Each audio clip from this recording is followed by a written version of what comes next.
So guys, I'm sure many of you looked at the title of this video and thought one of two things.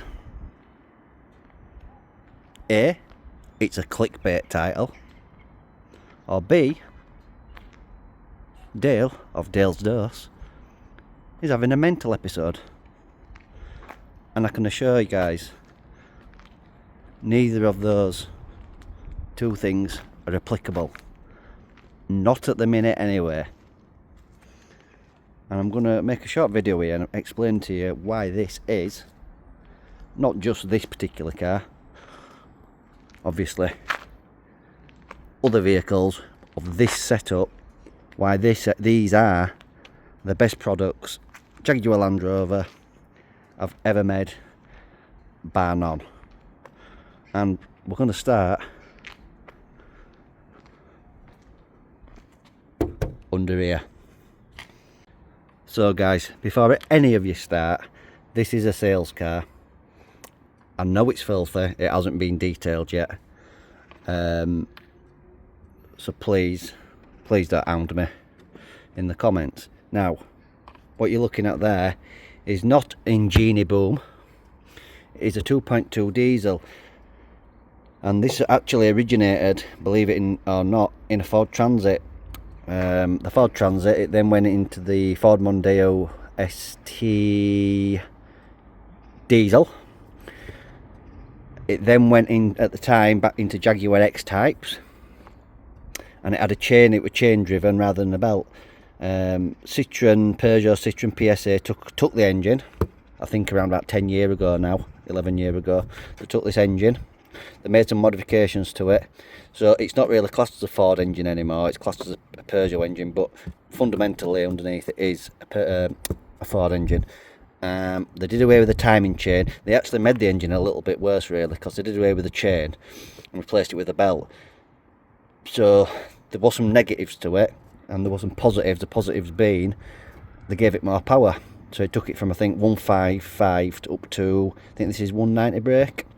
Now these engines, they can have issues, but they're still a very good engine. If they're serviced regularly, shouldn't have any issue, shouldn't have any major problems with them, as long as you do the belts regularly and service them.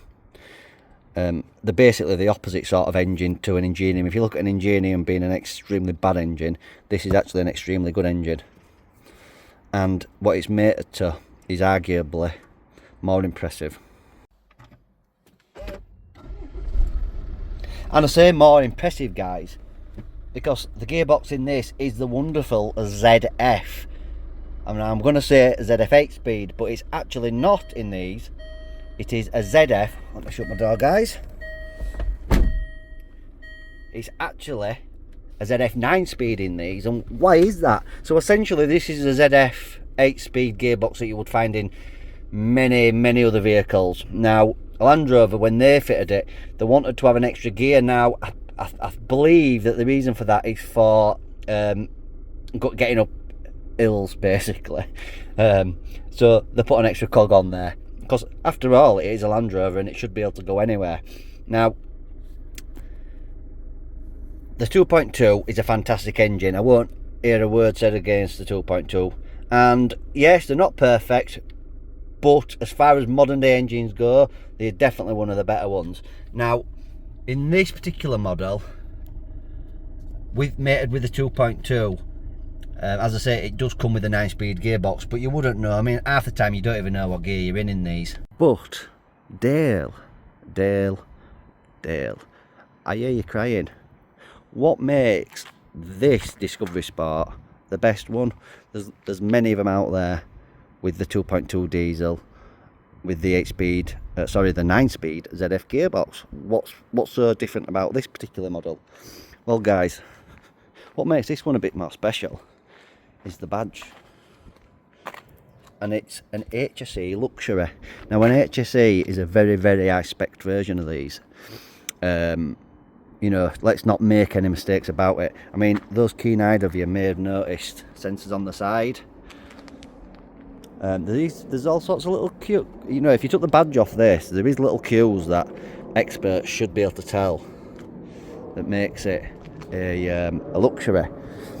Sorry, makes it an HSE. But I'm going to go through them. Some of these items you do get on the HSE. Now, if you're in the market for one of these, the HSE luxuries are quite rare, and you'll pay a premium for them. And the HSEs are still a good car, don't get me wrong. But this video is about my claim that these are the best product Land Rover made, and I believe the Discovery Sport HSE luxury is the best model, is the best vehicle JLR made. Let's go through some of the reasons why. So, as I say guys, some of these options are available on the HSE and are available as options on the lower models. But we're going to start here. Keyless entry. Folding wing mirrors. I think that's standard on all of them. But HSE. Memory seats.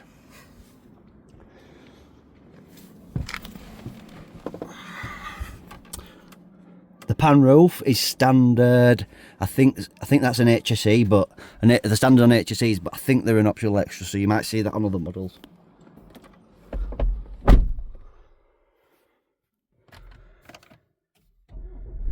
My favourite part of the luxury is this, guys, and I do think they are an optional extra on other models because I've seen them with similar seats. Now look at the seats on this. In the HSE luxury, they actually have a better quality leather. You probably won't be able to tell on camera, and these seats are pretty dirty. But you might notice something else. Can you see the pinholes in it? Now, you Jaguar Land Rover owners will probably know what that means. And what that means is, now you might notice that button's a bit different, and that's because it has heated and cooled seats. And let me tell you, if you haven't had a car with cooled seats, honestly, you don't know what you're missing. For the 7 days in summer where we need to use them, they are absolutely amazing. Amazing. Now that is a standard feature on the HSE luxury. Also, just point out that we do have a panel that closes there. Say this doesn't open. The pan roof on these do not open, not like on the Mercs and the BMWs. I don't think they open on any. Even the passenger side has got memory seats, guys. But what else have we got? We've got reversing camera, which is a lovely feature on one of these. Turn that off. Obviously, we've got the cruise. You might notice this is warm really bad as this. I've actually ordered one. It was £10. It's only a 10-minute job to change it, so I'm going to change it. Also, standard on HSE luxuries, heated seats.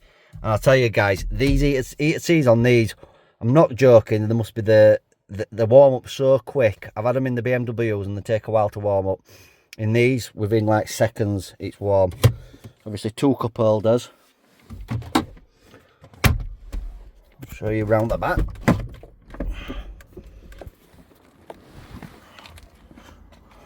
But guys, look, that is a stunning interior. I'll show you what else the HSE gives you. The Aldi shopping does not come with an HSE luxury, but the heated seats for the rear passengers do.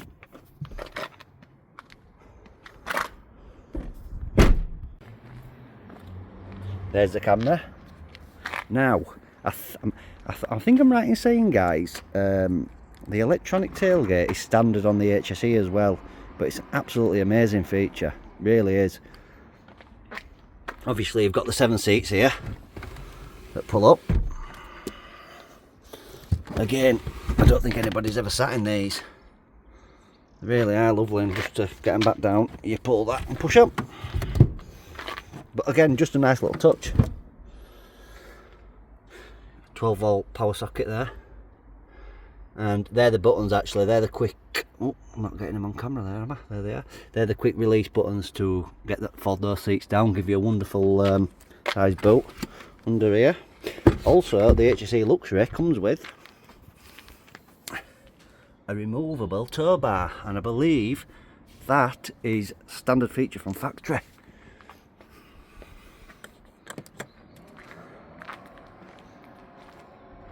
Also, as I mentioned earlier, parking sensors on the side, that gives you auto park. Now, this one has had what us dealers like to call the black pack.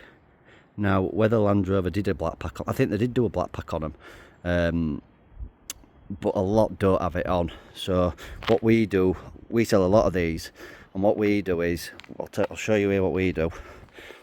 We do that in gloss black, do that in gloss black caps, gloss black side, and obviously the wheels in gloss black. You might say, Dale, what about that there? And that there, although you can't tell there, but that is a grey colour. Well, when we've looked at the ones from factory that come gloss black, them bits stay silver. I have seen some in black, but I don't think they come from factory like that. I don't know, guys, I suppose that's a personal taste. What do you think? Do you think we should paint these silver bits black? We won't be doing it on this one, but, you know, always looking to take advice on. But anyway, look, let's go for a little drive in it. Let's talk more about this.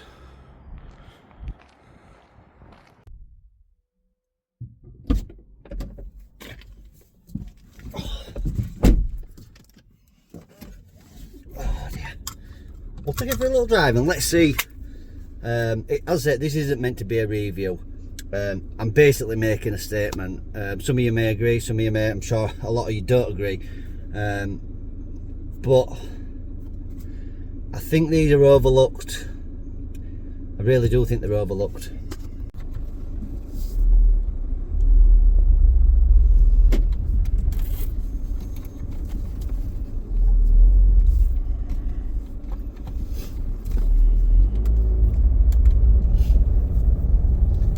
So guys, we've actually, well, we use one of these, not this one. We've got another one. It's not an HSE, it's not an HSE luxury or anything like that, it's just a standard sport. And we use it for picking cars up, or we used to use it for picking cars up. We used to sell smaller cars. The towing capability of these is quite impressive for the weight of it.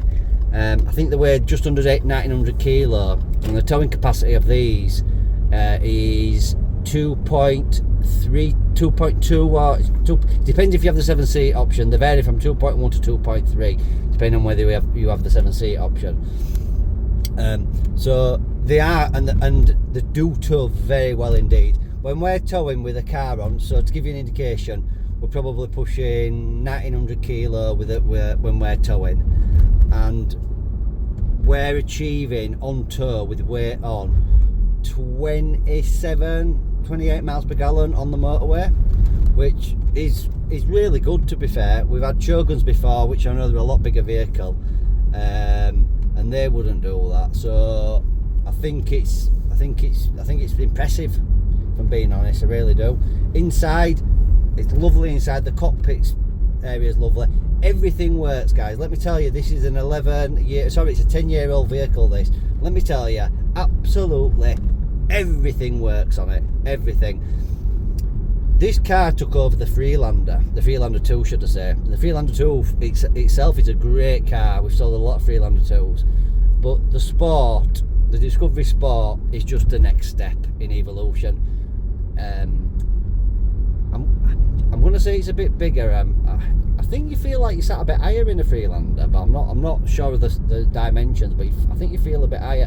But it's a really nice place to be.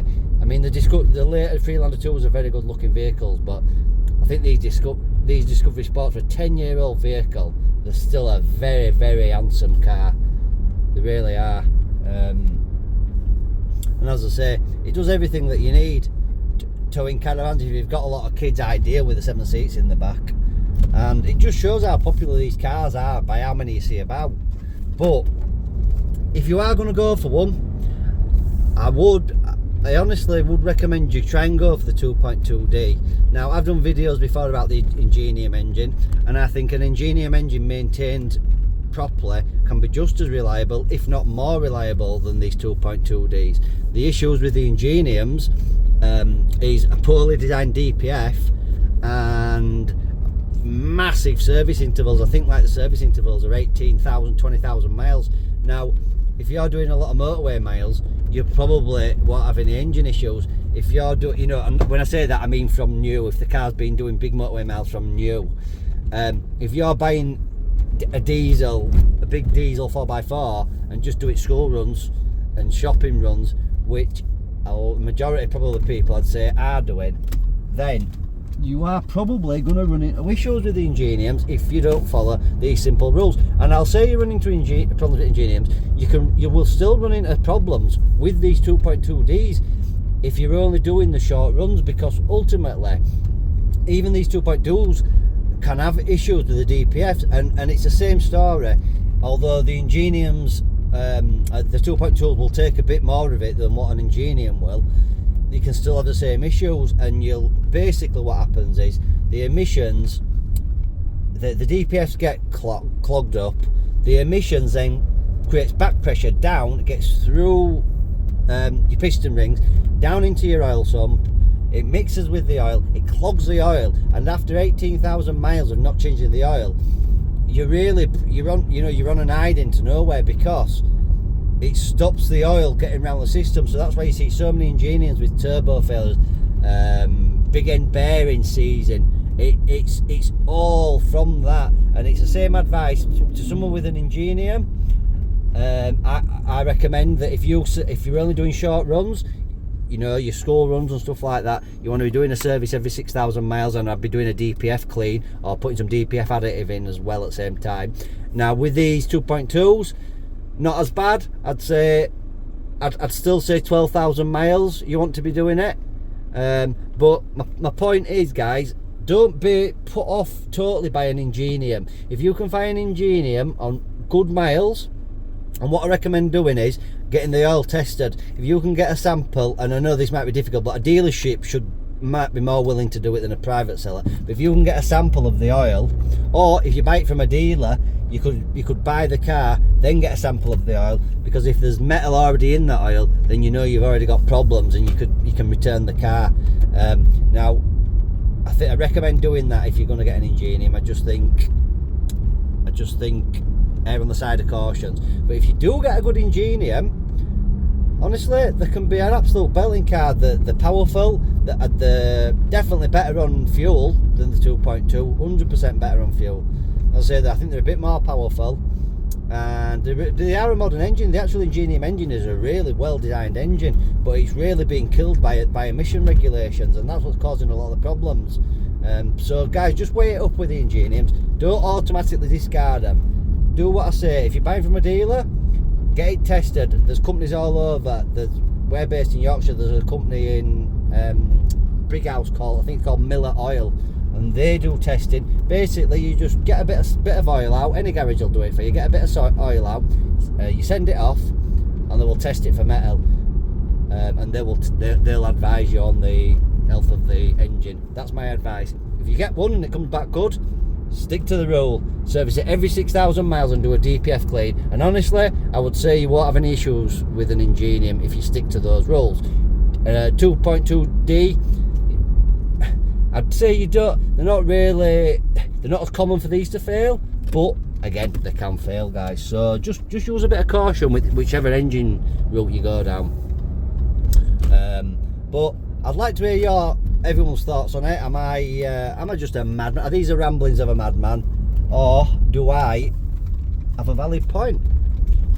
If you let me know below, guys, if you're interested in silly old men talking nonsense about cars, maybe consider it and subscribe. And guys, as always, I'll catch you on the next one.